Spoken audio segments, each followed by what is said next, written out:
segundo capítulo de la carta de los Filipenses, del verso 9 al 11, dice así: por lo cual Dios también le exaltó hasta lo sumo y le dio un nombre que es sobre todo nombre, para que en el nombre de Jesús se doble toda rodilla de los que están en los cielos y en la tierra y debajo de la tierra, y toda lengua confiese que Jesucristo es el Señor, para la gloria de Dios Padre.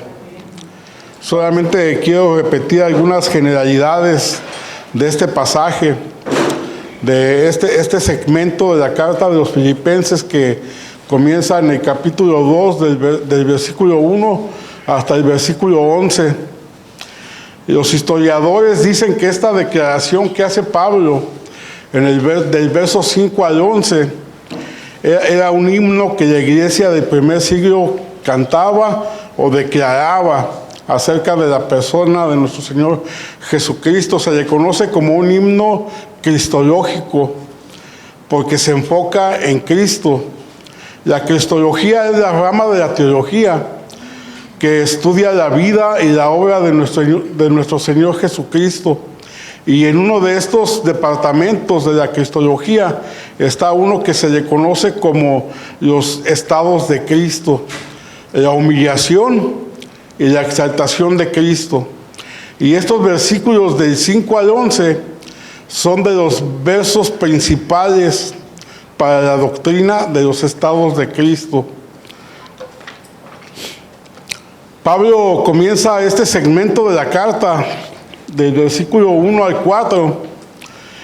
Él comienza diciéndole a los filipenses, y hoy en día a nosotros, los que tenemos oportunidad de leer y de escuchar estos versículos, a nosotros también nos está hablando el apóstol Pablo, y él nos dice en el versículo 1, dice que todos los beneficios o todas las bendiciones que nosotros hemos recibido de parte de Dios, ya sea que hayamos recibido amor, que hayamos recibido consuelo, que tengamos comunión por medio del Espíritu, cada misericordia, cada beneficio que nosotros hemos recibido de parte de Dios es un beneficio que nosotros tenemos que brindar a nuestros hermanos en la fe y a las demás personas también, ¿sí? Y también nos dice en el versículo 3, nos dice que no debemos hacer nada por envidia o por orgullo. Dice que antes bien lo hagamos con humildad, considerando a los demás como superiores a nosotros. Y habíamos dicho que esto de considerar a las personas superiores a nosotros es antinatural y es anticultural. ¿Cómo yo voy a considerar a alguien superior a mí?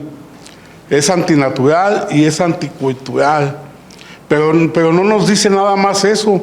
Él nos dice que nosotros debemos de mirar no nada más por lo de nosotros. Dice, no mirando por lo tuyo propio, sino mirando también por lo de los demás. Y esto dijimos que cubre dos aspectos. Cubre tanto el aspecto espiritual como el aspecto material, ¿sí? Mirar porque las personas estén creciendo espiritualmente, y si las personas, nuestros hermanos, están en carencia económica y nosotros tenemos la posibilidad de ayudarles a hacerlo, ¿sí? Es un mandato, no es de que si nosotros queremos, es un mandato de Dios. E inmediatamente el apóstol Pablo, ya en el versículo 5, mete este himno para apoyar su argumento, el argumento que él nos está dando, de que nosotros tenemos que dar los beneficios, las bendiciones, ponerlas al servicio, y sin mirar nada más por lo de nosotros, sino también por lo de los demás. Él mete este himno en el versículo 5 al 8. Para apoyar su argumento, y que tanto los filipenses en aquel tiempo como nosotros hoy en día podamos entender, mis hermanos, la magnitud de lo que esto implica. Él mete este himno para que nosotros podamos entender la magnitud de lo que esto implica. Y él nos dice en Filipenses 5 al 8, nos dice: haya pues en vosotros este sentir que hubo también en Cristo Jesús, el cual, siendo en forma de Dios, no estimó el ser igual a Dios como cosa que aferrarse, sino que se despojó a sí mismo, tomando forma de siervo, hecho semejante a los hombres, y estando en la condición de hombre, se humilló a sí mismo, haciéndose obediente hasta la muerte y muerte de cruz. El apóstol Pablo nos está diciendo que tengamos la misma mente, la misma actitud que tuvo Cristo Jesús, el cual, siendo en forma de Dios o existiendo como Dios, antes de la fundación del mundo, desde la eternidad, el Hijo ya era, pero Él se despojó de eso y vino a este mundo. Nació y tomó una forma de ser humano, y no nada más se humilló al hacer eso. La vez pasada les había yo dicho que no importaba cómo hubiera venido Él. Así Él hubiera venido como el rey más majestuoso, con el ejército más poderoso, lleno de oro, lleno de sabiduría. Eso seguía siendo una humillación para Él. Y los griegos no entendían cómo un Dios se hacía hombre. Ellos comprendían que eso era algo humillante. No podían entender cómo es que un Dios iba a tomar la forma de un hombre, pero nuestro Señor Jesucristo lo hizo. Él se humilló tomando la forma de un hombre. Y no nada más eso, mis hermanos. Se hizo un siervo obediente. ¿Obediente a qué? Obediente al Padre. Él vino a hacer la obra que el Padre le dijo que hiciera. Y no conforme con eso, murió, y no cualquier muerte. Muerte en la cruz. Y la vez pasada les expliqué lo que significaba morir en la cruz, pero podemos saber que fue una muerte humillante, una muerte dolorosa, una muerte despiadada, una muerte inhumana, sangrienta, la que tuvo nuestro Salvador. Y ahora Pablo nos va a decir su exaltación. En los versículos 9, 10 y 11, Pablo nos va a decir tres cosas acerca de la exaltación de nuestro Señor Jesucristo. Y esta es la estructura de nuestro sermón en esta mañana. Las voy a decir de corrido y luego las vamos a dividir. Diciéndolas de corrido es: el Hijo es exaltado o levantado por el Padre, para que el mundo reconozca que Cristo es Dios, para la gloria del Padre. Eso es de lo que voy a hablar ahorita en estos momentos, en esta mañana, y al final voy a responder algunas preguntas que pudieran surgir acerca de este segmento, de estos versículos que estamos estudiando. Y punto número 1, el Hijo es exaltado. El Hijo es exaltado por el Padre. El texto comienza diciendo: por lo cual Dios también le exaltó hasta lo sumo. Por esto, por lo que hizo el Hijo, el Dios Padre exalta al Dios Hijo. Este texto también se puede traducir como que el Hijo fue extraordinariamente exaltado o levantado. Y esto es interesante, mis hermanos, porque en sus dos primeros sermones o sus dos primeras predicaciones que hace el apóstol Pedro en el libro de los Hechos, él dice lo mismo. En Hechos 2:33, yo leo para ustedes una parte de la sección del versículo. Dice el apóstol Pedro: exaltado por la diestra de Dios. Y en su segundo sermón, o uno de sus siguientes sermones, en Hechos 5:31, Pedro dice: a este Dios ha exaltado con su diestra por príncipe y salvador, hablando de Jesucristo. Entonces lo que tenemos aquí, mis hermanos, es que Dios el Padre exalta al Hijo. La pregunta que nos podríamos hacer, y está bien si nos la hacemos, es cómo lo hizo, cuándo lo hizo. Y esto de que el Padre exalta al Hijo incluye tres aspectos. Incluye su resurrección, incluye su ascensión e incluye su coronación, o el estar al lado de prominencia a un lado del Padre, al resucitarlo, al ascenderlo y al sentarlo a su diestra. Llevamos unos pasajes que confirman esto.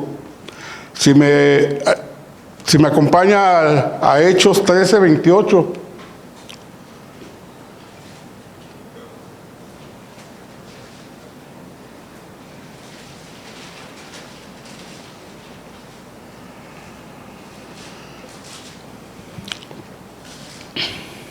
Cuando ya está ahí me da un fuerte amén. Pablo en su discurso en estos versículos, él dice lo siguiente: eso es para hablar de su resurrección. En el versículo 28 dice: y sin hallar en él causa digna de muerte, pidieron a Pilato que se le matase. Y habiendo cumplido todas las cosas que de él estaban escritas, quitándolo del madero, lo pusieron en el sepulcro, mas Dios le levantó de los muertos. En su resurrección. Ahora en este mismo libro de Hechos, capítulo 1, versículo 9,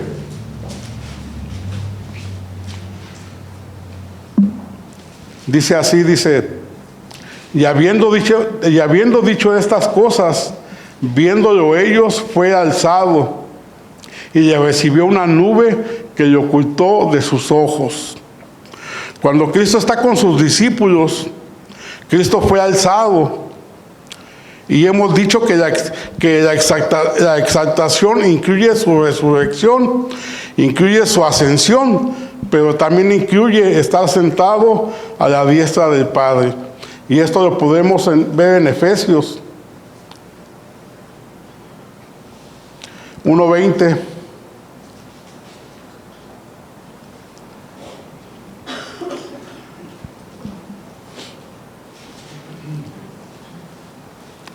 Vamos a leer desde el 19. Dice: y la cual la supereminente grandeza de su poder para con nosotros los que creemos, según la operación del poder de su fuerza, la cual operó en Cristo, resucitándole de los muertos y sentándole a su diestra en los lugares celestiales.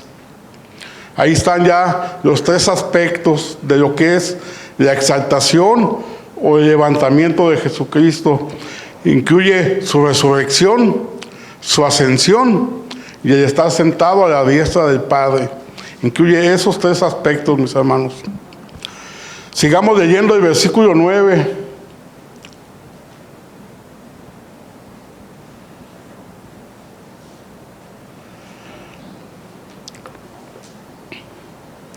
Dice: y le dio un nombre que es sobre todo nombre. ¿Qué quiere decir con que le fue dado un nombre que es sobre todo nombre a Jesucristo? Esto quiere decir, mis hermanos, que le fue dado a Jesucristo una posición de autoridad y de dominio. Un nombre que es sobre todo nombre es que no hay ninguna otra persona, ningún poder, ninguna autoridad mayor que la del Hijo. Un nombre que es sobre todo un nombre es que no hay nada en el mundo. En todo el mundo, todos los poderes, todos los reinos, todas las naciones están por debajo de él. En el mismo texto que leímos de Efesios 1:20, si leemos el 1:21 al 23,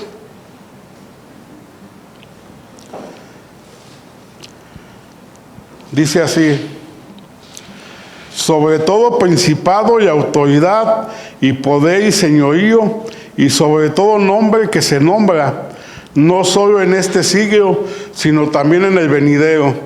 Y sometió todas las cosas bajo sus pies, y lo dio por cabeza sobre todas las cosas a la iglesia, la cual es su cuerpo, la plenitud de aquel que todo lo llena en todo. Amén. No hay ningún otro dominio, no hay ningún otro poder, no hay ninguna persona por encima del dominio de Jesucristo.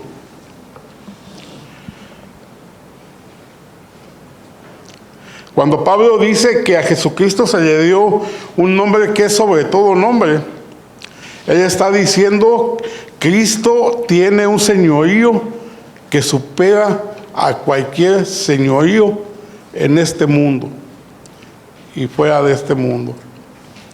Y cuando decimos señorío, estamos diciendo, mis hermanos, que Él tiene autoridad, tiene poder y tiene una autoridad que está sobre cualquier autoridad. Tiene un dominio que está por encima de cualquier otro dominio y un poder que no hay otro mayor. Punto número 2, segundo, ¿para qué se lo da? ¿Para qué le dio un nombre que es sobre todo nombre? Se lo da para que el mundo reconozca que Jesús es Dios. ¿De dónde tomamos esto? Veamos el verso 10.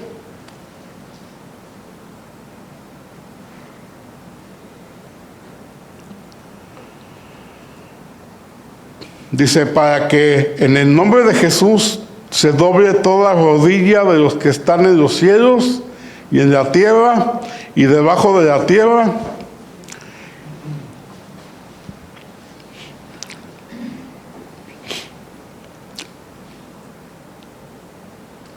dice esto de en los cielos y en la tierra, mis hermanos, eso es una forma de expresión. Que nadie dejará de hacer esto es una manera que abarca toda la creación y que nadie está excluido. Esto de declarar que Jesucristo es el Señor es algo que todo mundo va a hacer y nadie dejará de hacerlo. Hay algunos comentaristas que dicen que cuando hace referencia a los cielos, está hablando de los ángeles, que cuando hace referencia en la tierra, está hablando de los seres humanos, y cuando está hablando debajo de la tierra, está hablando de los demonios. Yo creo que lo que Pablo nos está diciendo es que esto de doblar la rodilla será hecho por toda persona y por toda criatura. Nadie va a dejar de hacerlo. Toda persona o toda creación, toda criatura va a doblar su rodilla ante el señorío de Jesús. Nadie dejará de hacerlo. Todos la doblarán y todos van a confesar que Jesús es el Señor. Eso es glorioso, mis hermanos. Porque, mire, si en este momento se nos hubiera venido a la mente y decir: ¿sabes qué? Mi familiar que es ateo o mi familiar que no cree, él no lo va a hacer. Nuestro familiar que es ateo o que no cree, también lo va a hacer, mis hermanos. También lo va a hacer. Ahora más vale que lo haga cuando todavía esté vivo. Porque si no lo hace cuando todavía esté vivo, lo va a hacer, pero alejado de Él. Alejado de Él. Prediquemos a nuestros familiares que no creen. Amémoslos. Por eso dice que demos los beneficios que hemos recibido. No es una súplica, es un mandato. Es un mandato que nos está haciendo. Prediquémosle a nuestros familiares que no creen, a nuestros vecinos que no creen, porque toda rodilla se va a doblar y toda lengua va a confesar que Jesucristo es el Señor. Pero más vale que lo hagamos antes de que el tiempo se acabe, antes de que el corrido se acabe.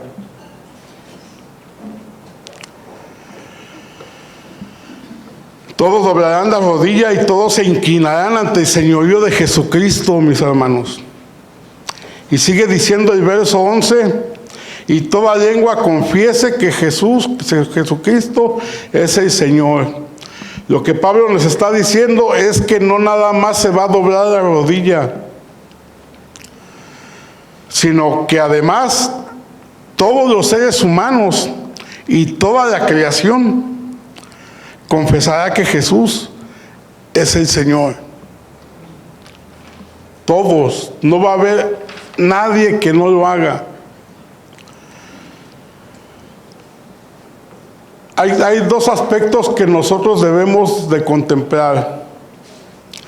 Número uno, es que si nosotros confesamos que Cristo es Dios,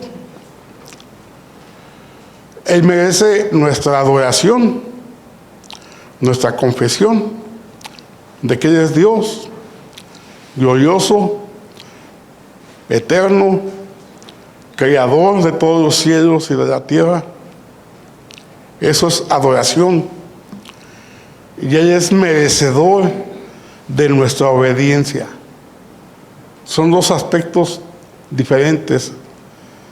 Porque yo puedo decir con mi boca que Jesús es Dios, pero con mis acciones digo todo lo contrario. Porque no le obedezco. Porque no me someto a su reino, a su gobierno. Sí me van siguiendo. Sí, son dos aspectos. Si yo digo que Jesús es Dios, Él merece toda mi adoración y merece toda mi obediencia. El no hacerlo, mis hermanos, el no hacerlo es pecado. ¡Wow! Es pecado. Yo puedo venir aquí y cantar y levantar mis manos y aplaudir y estar sentado escuchando la predicación, pero cuando se trata de yo obedecer a Jesús, no lo hago. Entonces no va acompañado a una cosa con la otra. Debe de ir acompañada las dos cosas, ¿sí? Pero cuando nuestra declaración va acompañada no nada más con nuestras palabras, sino también con nuestras acciones, y decimos que Jesucristo es cuyos. La palabra cuyos en griego nada más se usaba para Dios. Cuando nosotros decimos que Jesús es cuyos, que Él es Dios, Él conduce nuestras vidas. Y nosotros le adoramos y le obedecemos. Entonces esta confesión, mis hermanos, implica esos dos aspectos. Implica nuestra adoración a Cristo y nuestra obediencia a Él. ¿Sí? Que se nos quede bien grabado en nuestra mente.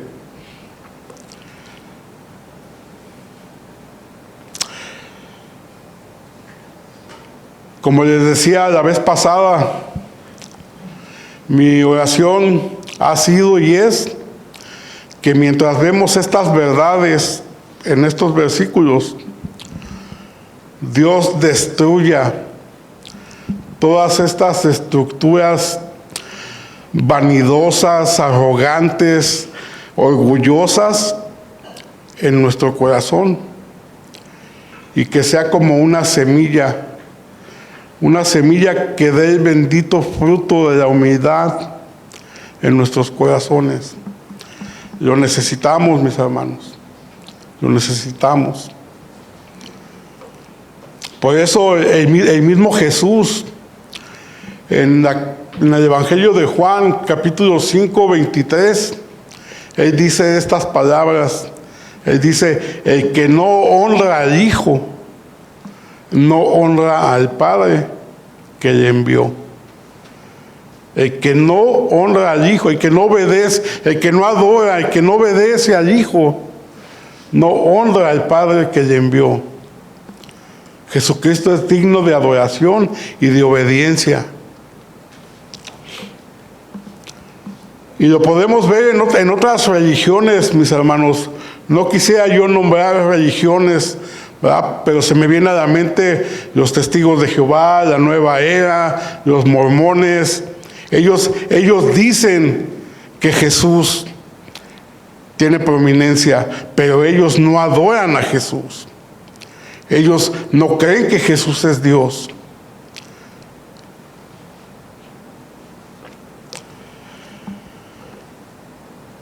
Pero Jesucristo es digno de toda nuestra adoración y de toda nuestra obediencia.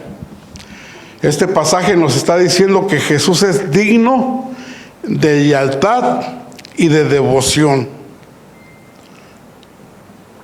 Los cristianos del primer siglo sabían esto, mis hermanos, y entendían esto.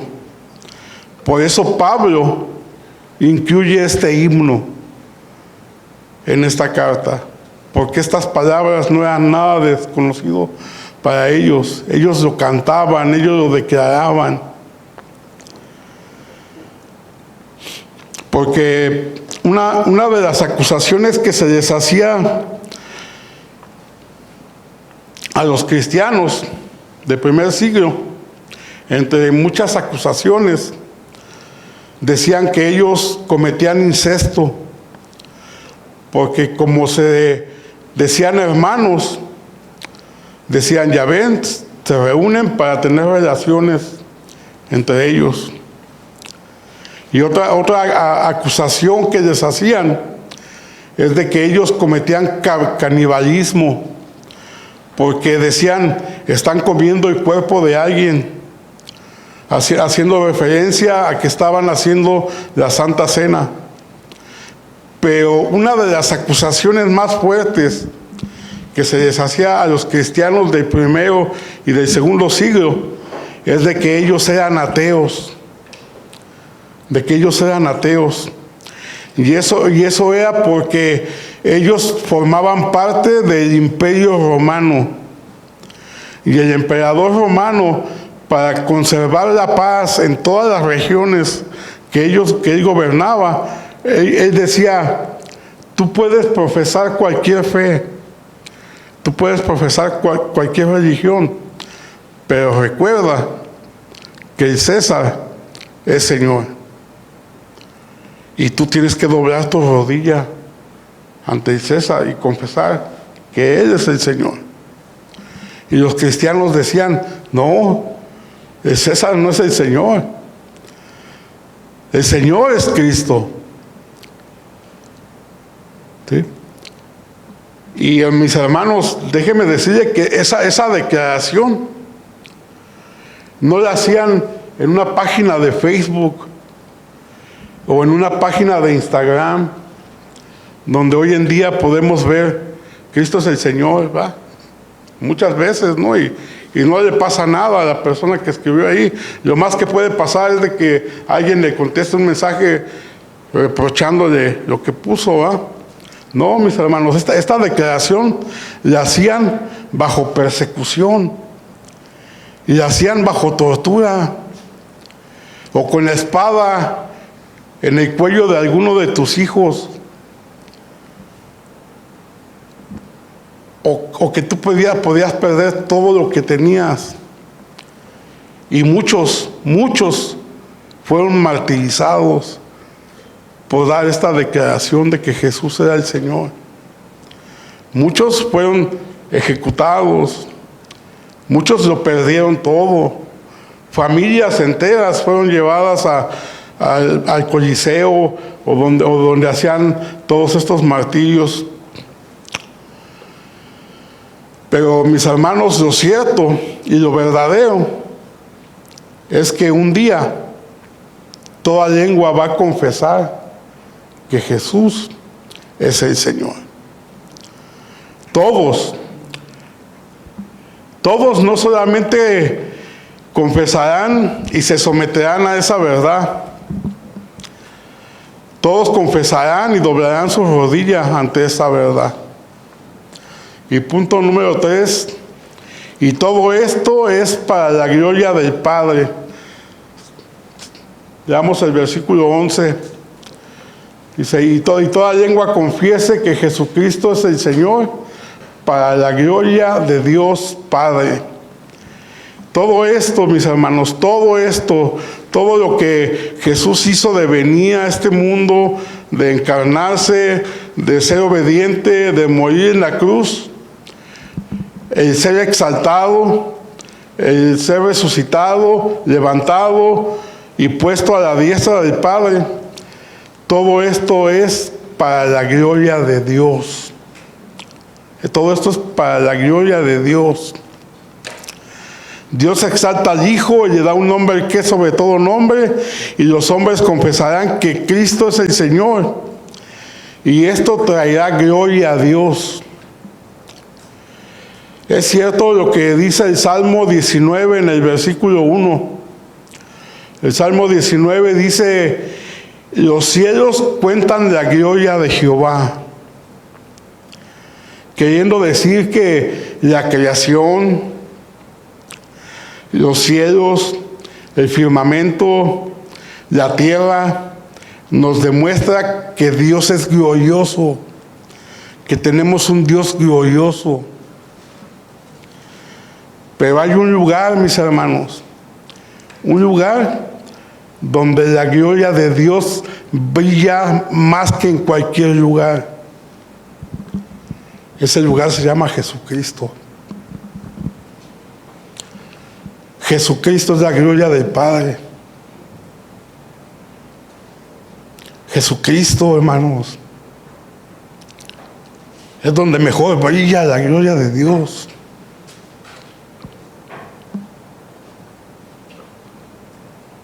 Cuando alguna vez seamos tentados de preguntar, ¿por qué Dios hizo esto? ¿Por qué Dios hizo aquello? Y no encontremos respuesta que llene nuestra curiosidad, y no encontremos una respuesta que nos satisfaga en la Biblia. Recordemos Filipenses 2:11. Todo es para la gloria de Dios. Todo lo que Dios hace es para su gloria. Por ejemplo, si algún día nos preguntáramos, ¿por qué Dios creó al hombre si sabía que iba a pecar? Para su gloria, mis hermanos. Para su gloria. ¿Por qué Dios crea hombres si al final los va a mandar al infierno? Para su gloria. Para su gloria.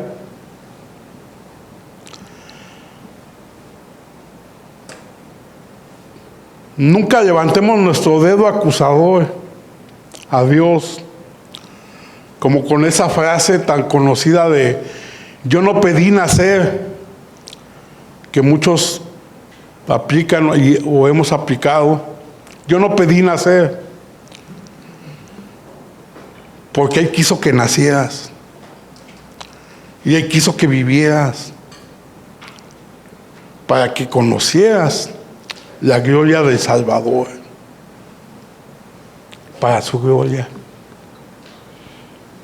Ese Dios glorioso que desde Génesis 3 Él pudo haber dicho, no quieren de mí.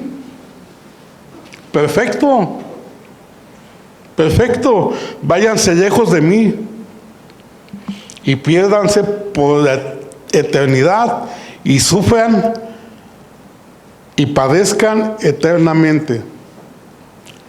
Dios no dijo eso, ¿verdad? Dios no dijo eso. Dios dijo, de esos pecadores, yo quiero salvar. Y me voy a hacer hombre, y voy a vivir, y voy a morir, para que todo aquel que venga a mí no se pierda, mas tenga vida eterna. Eso es glorioso, mis hermanos. Eso es glorioso. Eso es precioso. Dios nos dejó vivir para que conociéramos la gloria del Salvador. Lo bello que es el Salvador.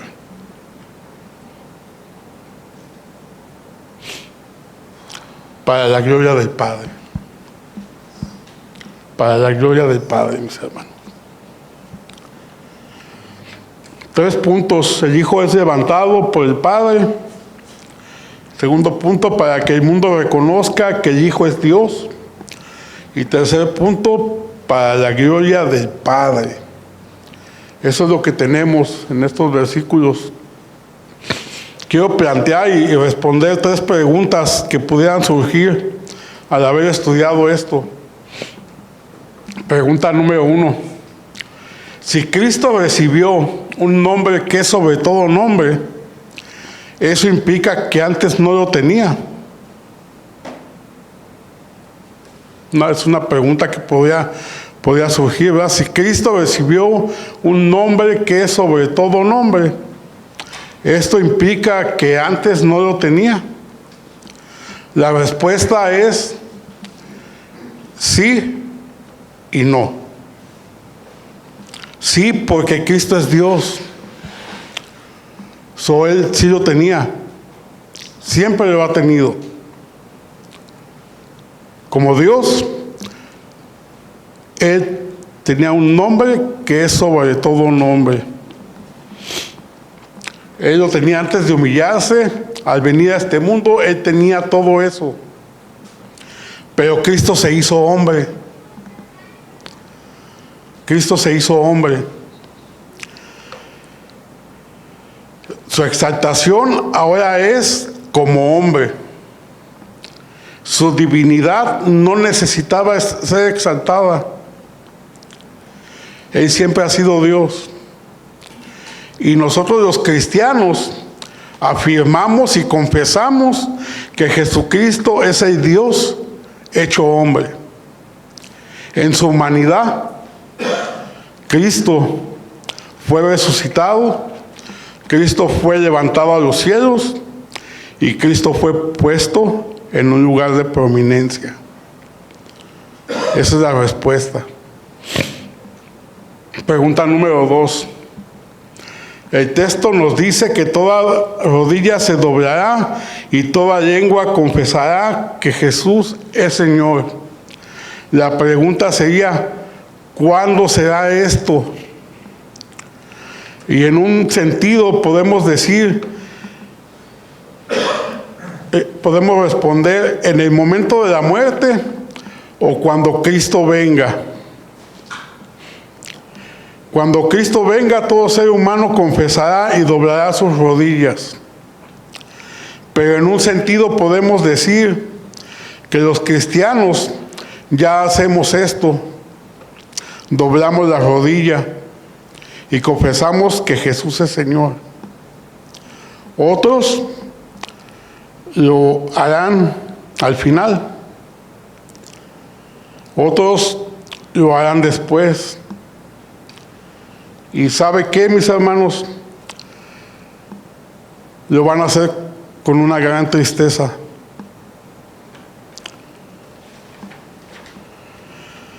Todos doblaremos las rodillas.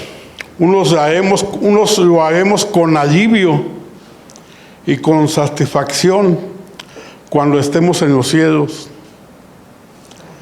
Otros doblarán sus rodillas y confesarán que Él es Señor, pero separados de Él.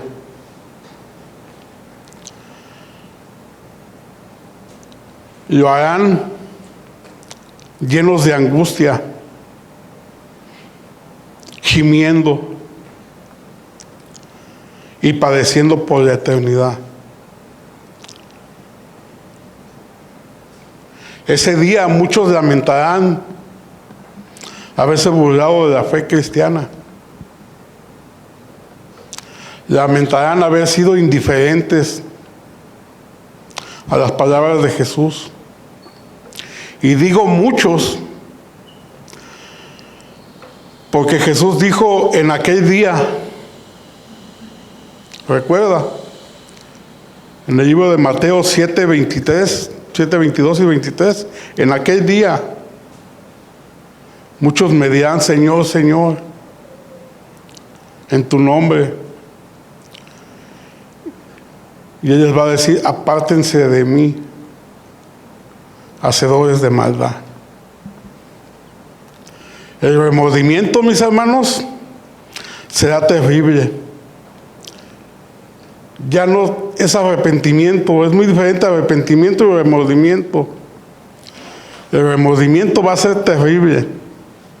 El lamento va a ser real al darse cuenta de que todo era cierto. El gemir será permanente y angustiante, pero ya no va a haber vuelta atrás. Se acabó la oportunidad.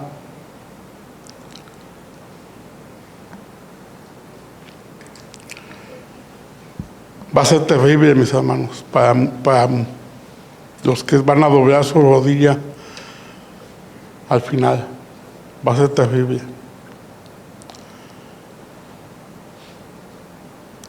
Lo tercero que quiero decir es para tratar de evitar un error, porque podría surgir la pregunta, si Cristo fue recompensado por humillarse, ¿es esto una promesa que cuando nosotros nos humillamos y damos nuestras vidas en beneficio de los demás, vamos a ser recompensados en este mundo? Y junto con la respuesta voy a dar la aplicación de este sermón. Ya estamos casi por terminar. Mi respuesta es esta, mis hermanos. La exaltación de Cristo no debe de tomarse o de interpretarse como la garantía de que Dios nos va a recompensar siempre en este mundo. Sería un error usar este pasaje para decir que Dios nos promete recompensarnos por humillarnos y dar nuestra vida en beneficio de los demás. Porque aunque la primera carta del apóstol Pedro, en el capítulo 5, versículo 6, él dice, humillaos pues bajo la poderosa mano de Dios para que Él os exalte cuando fuere tiempo. Pero este pasaje de Filipenses no es una promesa. No es una promesa de que cuando nosotros nos humillamos vamos a ser recompensados en este mundo o vamos a ser exaltados. Estos pasajes son más bien un recordatorio, mis hermanos. Es un recordatorio de que cada vez que te humilles, cada vez que tú des tu vida por los demás, dando amor, consuelo, afecto entrañable, misericordia, y sin hacer nada por orgullo o vanagloria, o envidia y orgullo, considerando a los demás como superiores a ti, y velando por su crecimiento espiritual y material. Cada vez que tú hagas eso, cada vez que cada uno de nosotros hagamos eso, estamos yendo por la carretera correcta. Estamos circulando por el camino correcto. Porque ese es el camino que transitó nuestro Salvador.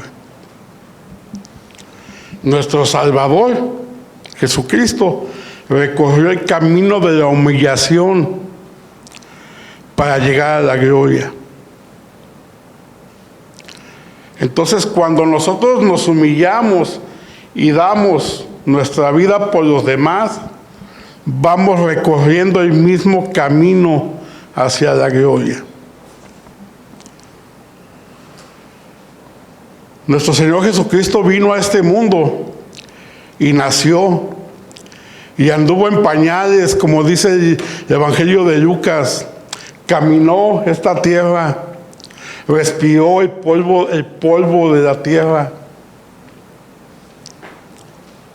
se humilló. Él dio amor, Él dio consuelo, Él dio afecto entrañable, Él dio misericordia, y todo esto lo hacía sin vanagloriarse, todo esto lo hacía sin orgullo, todo esto lo hacía considerando a los demás superiores y viendo por su crecimiento espiritual y por su bien material. Todo eso lo hizo Jesucristo. Tenemos el ejemplo en Él. Esto no es una promesa, esto es un recordatorio, mis hermanos, de que cada vez que tú des tu vida ofreciendo los beneficios que has recibido, mirando por los demás, por tus hermanos, por tus familiares que no creen, por la gente de allá afuera, tú estás caminando la misma carretera que caminó tu Salvador. Es nuestro deseo, mis hermanos, que esta iglesia Visión de Gracia, a pesar de que tenemos muchos defectos, pero que si nos vamos a distinguir por algo, que sea porque nos amamos los unos a los otros. Que esa sea la distinción de esta iglesia. Y que cada vez que tú estés dando de tu vida por alguien, recuerda que tu Salvador recorrió la misma carretera. Amén.